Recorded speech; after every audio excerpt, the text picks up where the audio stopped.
warahmatullahi wabarakatuh. Perkenalkan semuanya, nama saya Sarah Novia dengan NIM 2550191052. Dan saya di sini akan mempresentasikan tentang merancang produser analisis kualitatif senyawa anorganik natrium tetrabora dan cemaran tembaga dalam Simplicia kunyit. Dan tujuan saya untuk mempresentasikan hal itu karena untuk menentukan sebuah produsen analisis kualitatif senyawa anorganik dalam bahan baku sampel natrium tetraborat dan juga membuat produsen analisis cemaran tembaga pada Simplicia kunyit dengan menerapkan GAC. Sebelum memasuki intinya, di sini saya akan membahas tentang analisis kualitatif senyawa organik. Analisis kualitatif senyawa organik adalah suatu metode analisis kimia yang digunakan untuk mendefinisikan jenis ion atau unsur yang terdapat dalam suatu sampel, baik berupa kation maupun anion, tanpa menentukan jumlah atau kadarnya. Metode ini didasarkan pada reaksi-reaksi kimia khas yang dimiliki oleh setiap ion. Setiap perubahan warna, pembentukan endapan, terbentuknya gas maupun uji nyala. Dalam analisis ini, setiap ion memiliki sifat dan respon yang berbeda terhadap reaksi tertentu, sehingga dapat dikenali melalui hasil pengamatan tersebut. Proses analisis biasanya dilakukan secara sistematik, misalnya melalui pengelompokan kation berdasarkan golongannya atau dengan menggunakan reaksi spesifik untuk anion tertentu. Dan juga analisis kualitatif itu sangat penting dalam bidang kimia, karena digunakan sebagai langkah awal untuk mengetahui sebuah komposisi suatu zat sebelum dilakukannya analisis lebih lanjut secara kualitatif. Dengan demikian, metode ini membantu dalam memahami kandungan suatu sampel, serta memastikan keberadaan zat-zat tertentu di dalamnya. Sebelum itu, saya akan menjelaskan tentang organoleptik natrium tetraborat. Dalam organoleptik natrium tetraborat itu ada bentuk, bau, rasa, dan warnanya. Bentuknya itu membentuk sebuah kristal putih, baunya itu tidak berbau, dan rasanya itu agak asam. Warnanya juga berbentuk warna putih yang terdapat dalam natrium tetraborat. Pada slide ini, saya akan menjelaskan tentang reaksi spesifik Na dengan menggunakan uji nyala natrium dengan reagen zinc. Kita akan membahas tentang reaksi spesifik untuk ion natrium atau Na+, khususnya melalui uji nyala dan penggunaan reagen zinc. Pertama, uji natrium dengan reagen zinc merupakan salah satu metode yang cukup peka untuk mendeteksi keberadaan ion natrium. Metode ini bahkan lebih disukai dibandingkan penggunaan uranil magnesium asetat karena hasilnya lebih jelas. Tujuan dari pengujian ini adalah untuk memastikan ada atau tidaknya ion natrium dalam sampel yang kita uji. Hasil positif dari uji ini ditandai dengan terbentuknya kristal atau endapan berwarna kuning, yaitu natrium zinc uranil asetat dengan rumus NaZaO2 3CH3 COO 39H2O. Dan untuk cara kerjanya itu, pertama-tama kita meneteskan satu tetes larutan uji yang bersifat netral ke dalam lempeng bercak atau kaca arloji. Kemudian setelah itu ditambahkan sekitar 8 tetes reagen zinc lalu diaduk menggunakan batang kaca. Setelah selesai teraduknya, semuanya larut dalam semua senyawa. Jika sampel tersebut mengandung ion natrium, maka akan muncul kekeruhan atau endapan berwarna kuning yang menunjukkan hasil positif. Jadi, melalui reaksi ini, kita dapat mengidentifikasikan keberadaan natrium secara spesifik berdasarkan terbentuknya endapan khas tersebut.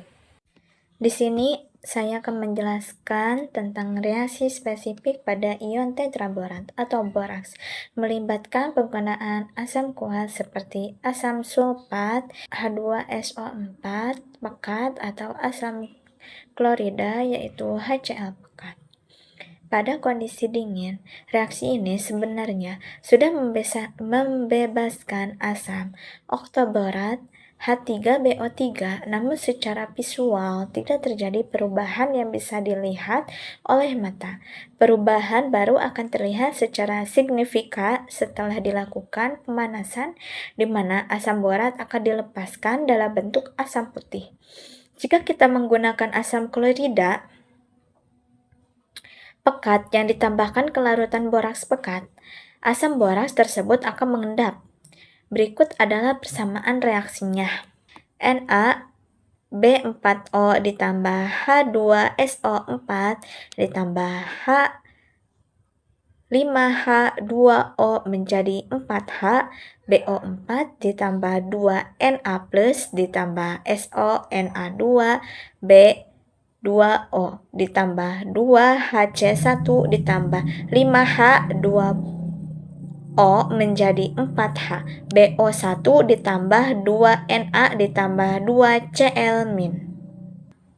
Untuk produser dan hasil ujinya, yaitu untuk produser kerjanya, langkah-langkah yang dilakukan adalah masukkan sedikit sampel boraks ke dalam tabung reaksi, tambahkan beberapa tetes asam sulfat pekat, setelah itu amati pada suhunya.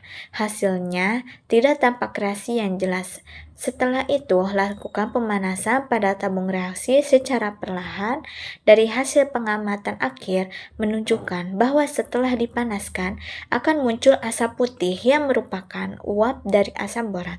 Ini merupakan indikator positif adanya kandungan boraks pada sampel yang diuji. Dan yang kedua itu uji dengan kertas turmerik.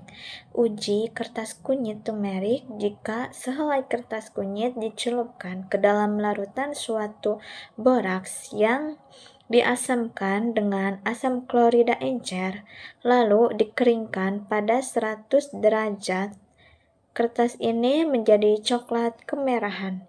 Kertas dikeringkan paling sederhana dengan melintikannya sekeliling sisi luar dekat tapi mulut suatu tabung uji yang mengandung air dan mendidihkan air selama 2-3 menit. Setelah kertas dibasahi dengan larutan natrium hidroksida encer, kertas menjadi hitam kebiruan atau hitam kehijauan. Kromat, klorat, nitrat, sama iodida, dan zat pengoksidain lain mengganggu karena aksinya yang memutihkan kunyit itu. Dan setelah itu saya akan menjelaskan tentang uji cemaran tembaga dalam simplisia kunyit. Dalam uji cemaran tembaga simplisia kunyit itu juga mempunyai organoleptik, bentuk, bau, rasa, dan warna. Bentuknya itu menyerupai rimpang, terus baunya itu seperti aromatik khas kunyit yang pada umumnya rasanya itu pahit atau sedikit pedas dan juga warnanya berwarna kuning. Reaksi spesifik kunyit itu yang pertama preparasi sampel dextrosi simplicia. Tujuannya untuk melarutkan suatu logam Cu dari kulitnya. Langkahnya yaitu yang pertama, haluskan simplicia kunyit kering. Habis itu, timbanglah 2 gram sampelnya, tambahkan HNO 3 pekat dan juga panaskan hingga larutan jernih atau terdestruksi.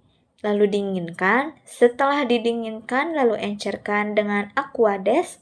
Setelah dingin lalu diencerkan dengan aquades, saring, dan disitu kita dapat diperolehnya adalah fitrat. Setelah selesai dalam pengeringan, kita memasuki yang kedua yaitu pengendapan golongan 2 uji awal Cu. Langkah pertama, ambil fitrat yang tadi sudah selesai dibuat dan tambahkan HCl encer dalam suasana asam. Habis itu alirkan gas H2S ke dalam larutan dan hasilnya itu akan terbentuk endapan hitam yang menunjukkan bahwa itu adalah CuS, menunjukkan kemungkinan adanya Cu2+. Dan yang ketiga yaitu pemisahan dan pelarutan endapan. Langkahnya yaitu saring endapan hitam CuS, habis itu cuci dengan air, setelahnya larutkan endapan dengan HNO3 encer. Dan yang keempat, saya akan menjelaskan tentang uji konfirmasi tembaga. Yang pertama, dengan amonia atau NH3. Langkahnya, tambahkan NH3 berlebih ke dalam larutan, dan hasilnya yaitu terbentuk suatu larutan biru tua yang kompleks, dan reaksi kimianya CuNH3 4 2-. Ciri khasnya itu Cu. Ya seperti itu tuh. Terus yang kedua yaitu B dengan kalium perosianida K4FeCN4.